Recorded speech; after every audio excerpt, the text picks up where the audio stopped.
story from a man who has sent me a few stories before, and they're all just fantastic. His name is Dave Knuckles, and Dave has a unique ability to remember stories in detail that were handed down through his family for decades, generations. And he's able to transpose that with pen and paper so that it's very interesting and it's well written. And this is a story that Dave sent me, and I hope you enjoy it. It's a long one, so sit back, grab a cup of coffee. This story takes place in an area of West Virginia called Knuckles Holler, which is present-day South Charleston. The vanity in me would love to say that this area was named after my family, but that would be a lie. Emmet Eats turned 19 in the year 1918.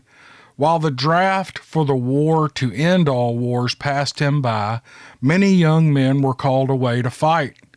Emmet was a good-looking young man, tall and muscular, with a head full of curly black locks, and he was a charmer. My grandfather's second wife, Bessie, was a friend of the family and compared him to a young Johnny Weissmuller, the man who played Tarzan, and there was a certain gleam in her old eyes as she described him that I thought she might have known him in the biblical sense. But she would be much too modest to admit that, and I would be too embarrassed to ask, and so I let it go. As a young man might, with his charm and looks, and so many young and not so young gals pining away for the men at war, Emmet took to visiting them and offering to chop wood or fix things. This led to a string of broken hearts and hurt feelings, and somewhere along the way it caught the attention of someone or something. And in January of 1919 is when things start to change. Emmet was not sleeping well. His chest hurt and his breathing was becoming labored. He put off going to see the doctor until he began to cough up blood. Then, when he was certain there was something seriously wrong, he went to see the doctor. Doc Maxwell first thought the boy was dying from the consumption, but could not explain the bruises on the young man's chest or the night terrors, so he did something that the state had been pushing hard against. He told Emmet to go see Miss Mackey. The Mackeys were an oddity in this community. Miss Mackey was a mountain doctor to some and a witch to the Bible-thumping crowd. She and her brother lived way back in the hills, just the two of them, and the folks loved to gossip. They were both old and looked as if they were close to 80. No one remembered when they came to live there. It was as if they had always been, and even the old-timers recall them being old even in their youth. They called each other brother or sister. They rarely came to town. They made their own clothes, they grew their own food, rarely buying more than flour and sugar in town. But the old man really had caught folks' attention. He was blind, or at least some thought he was blind, but he never used a stick to feel his way around. Often he would greet folks with a nod of his head with a ma'am or a sir, and that odd accent of theirs, knowing their sex without them even speaking. He was covered in scars. Some even jokingly said that Miss Mackey knitted him up from animal parts to keep her company. It was also said that they would speak to animals, as even the meanest of dogs would lie down and whimper if they walked by. And if heard conversing between themselves, they spoke a different language no one could quite place. No one could say they were sinister, they were just very odd. As Emmet approached the house that cold January day, the old man was outside chopping wood, wearing only a checkered cloth wrapped around his waist and those homemade boots that he wore.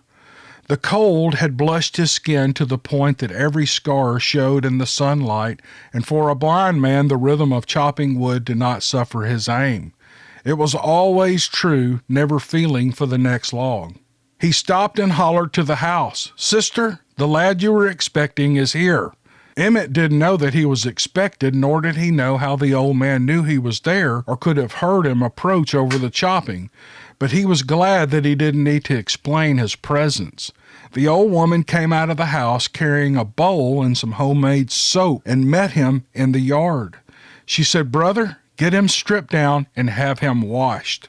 So the old man called him over to where the 2 buckets of water stood waiting and had him strip off his coat and shirt. Emmet was freezing, but the old man said it had to be done, so ensued a very harsh scrubbing with that homemade lye soap and a good rinsing. The old woman put a small amount of water in the bowl and had Emmet hawk and spit twice into it. With spit and blood in the water, she went back to the house for a bit. The old man gave him a blanket to wrap in made of coarse wool from an old man's sheep. Emmet was not to put his clothes back on and was told to sit and wait on the log where he had washed.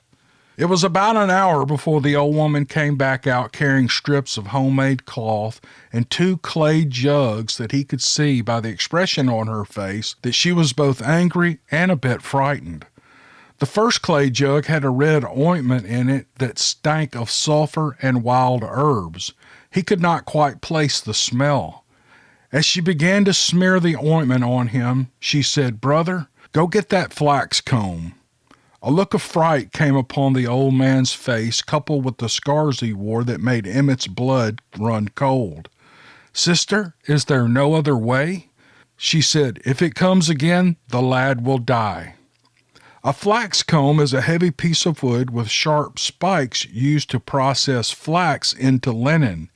If you took a piece of 2x12 board about 2 feet long and drove through 12-penny spikes, you would have an idea of what this thing looked like. So the old man took off at a trot towards the barn to get the flax comb. Emmet wanted to know why the old man looked so scared, and now Miss Mackey was wrapping bandages tightly around his goop-covered chest and torso and began to tear into him. "Blood don't lie, boy," the old woman said. "You stole some lass's innocence and broke her heart, and the Fae heard her crying and were vexed upon it. Had you come earlier, we could have packed a truce, but you waited too late. What we do today will grieve the Fae, and the Fae are a force of nature. They are under the rule of 3, and it will come at great cost." Emmet did not understand and said, "I have a bit of money saved," and the old woman cut him off. "The 3 do not deal in silver." She spat on the ground, she was so mad. "You do not ken what you are dealing with, and the price may be too much for you to bear, son." The old man finally came back carrying the heavy object. She handed him the second pot. "Cover him good, brother, and the small cloth too." She went back in the house, coming back out quickly with a small bag made of tanned deerskin.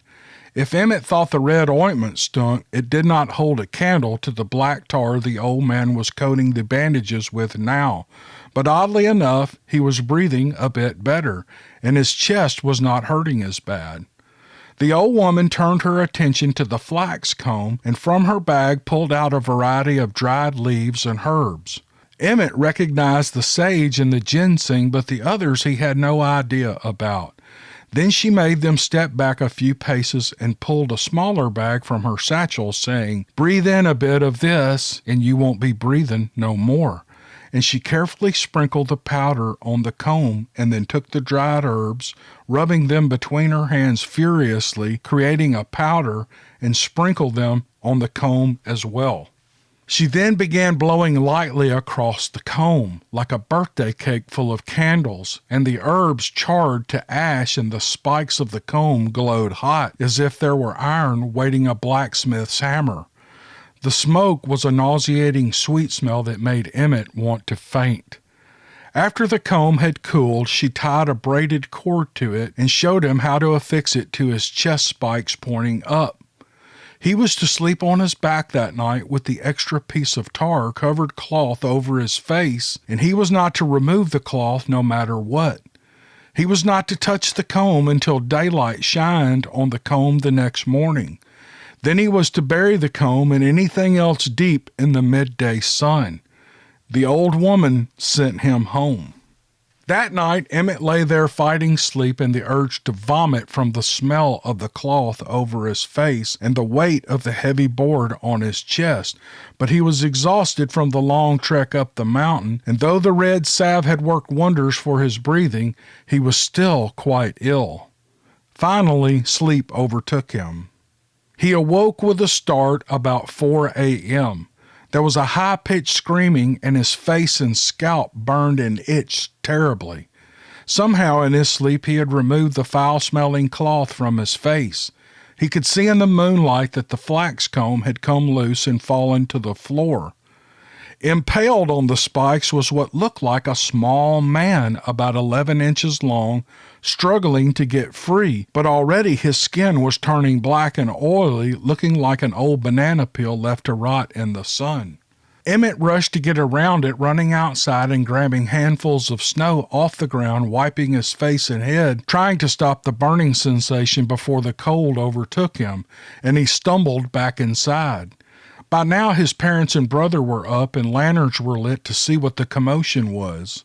In Emmet's room there was now a dried-up something impaled on a flax comb too shriveled to tell what it used to be, and everywhere the flecks of this thing's blood had landed was as if a hot coal had landed with holes like a cigar burns everywhere. His blankets and the bed's mattress on the floor and the wood of the flax comb burned and charred, and poor Emmet, his face and head looked as if they had been splashed with acid. By morning, when the sunlight filled the room, there was nothing left of the little man, or whatever it had been, and by noon, Emmet and his brother had dug a deep hole, and careful not to actually touch anything with bare skin, buried all of it and what was left of the comb, the bedding, and the mattress. They even took an axe and chopped up the scorched floorboards. All of it was burned deep in the hole. The sores on Emmet's face and head never healed. They ran pus and stank the rest of his life, and great patches of his once luxurious hair fell out. Gone were the days when Gal swooned when he came a-calling, and I guess he paid the steep price that Miss Mackey warned him he would have to pay. On the bright side, there is someone for everyone, and Emmet did eventually marry a good, if very plain-looking woman. All three of their older children had white patches on their faces to mirror where their father's sores were, and the two boys had bald spots. I guess by the time the youngest came about, it was a little girl, the Fae were satisfied and repaid her with a lump of kindness.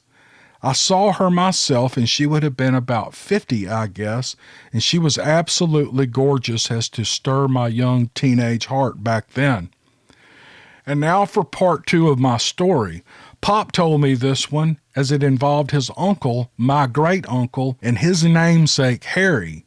Harry was close friends with Emmet's brother and would have been about 14 at the time. Being close, he was fascinated with it and became a pest, badgering poor Emmet for the details about everything until he finally wore out his welcome at the Eats home. So when summer came, he decided he would begin to spy on the Mackeys to see if any what he had heard was true. Now, in hindsight, Harry admitted that the Mackeys probably knew he was coming before he was halfway there, but to his 14-year-old way of thinking, he was being stealthy as a ninja, trying to walk quietly, and he did not know if what he saw and heard were true or put on to impress or scare him, but he told Pop these things truthfully as he experienced them. When he arrived, the old man was pulling a stump out of the ground. He had his old mule hitched to it and pulling while he was behind the stump, prying with a long bar, all the while speaking to the animal in words that Harry could not understand. He would whistle a shrill blast when he wanted the mule to pull harder. They soon made short work of the stump that Harry thought a team of oxen would struggle to pull up. While he was unhitching the mule, Miss Mackey came out carrying a tin cup, and as she handed him the drink, he motioned towards the house with a nod of his head. There by the open front door was an old handmade broom of willow and straw lying on the porch that Harry was certain had not been lying there a moment ago.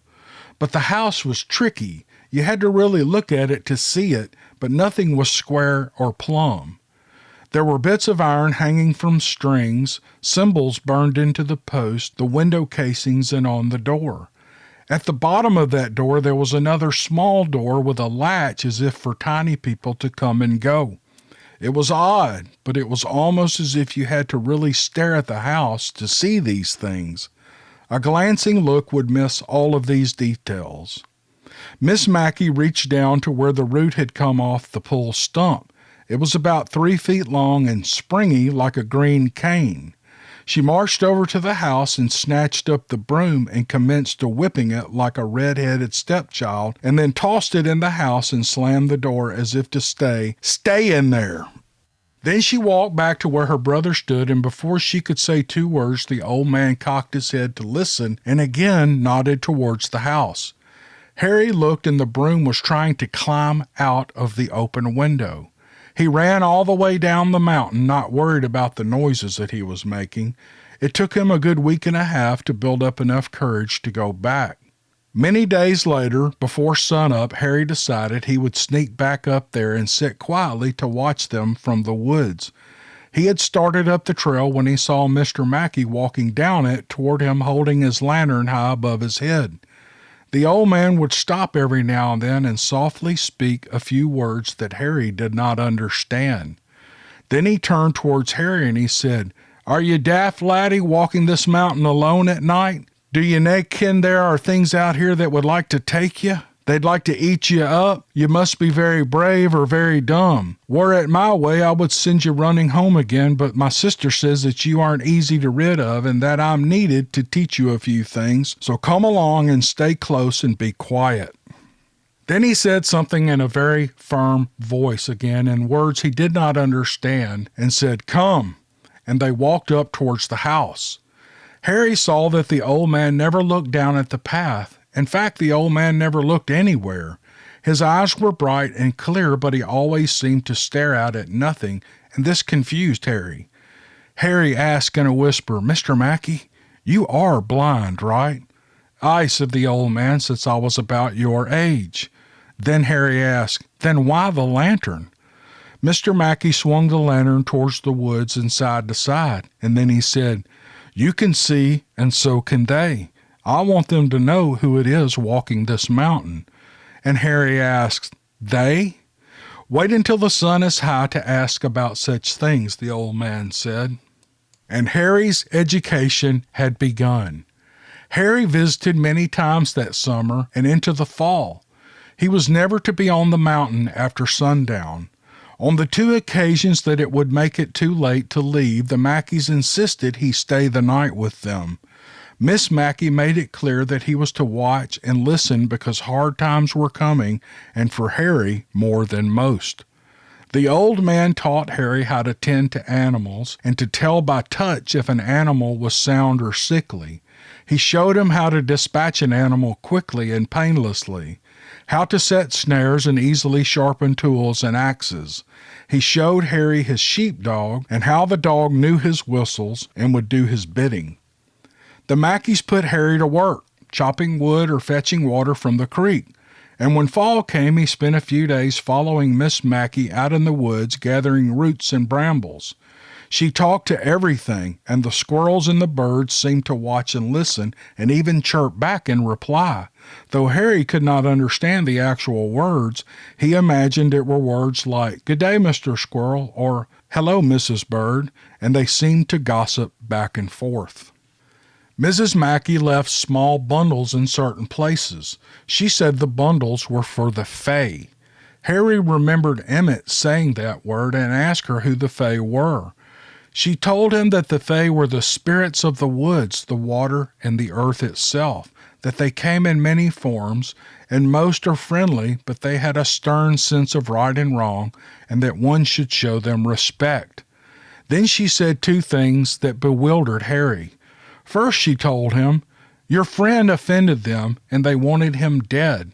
I've been trying to appease them for my part in killing the sprite by leaving gifts to its people." How she knew that Harry knew Emmet was beyond him. Last, she said, "The birds and the squirrels both tell me that the wood folk have been watching over you as you come and go, but they will soon be leaving this area.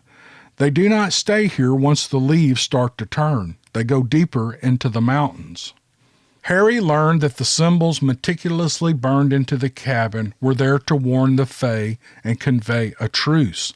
The bits of iron hanging on strings warded off the evil Fae, and only certain ones could enter the small door into the cabin.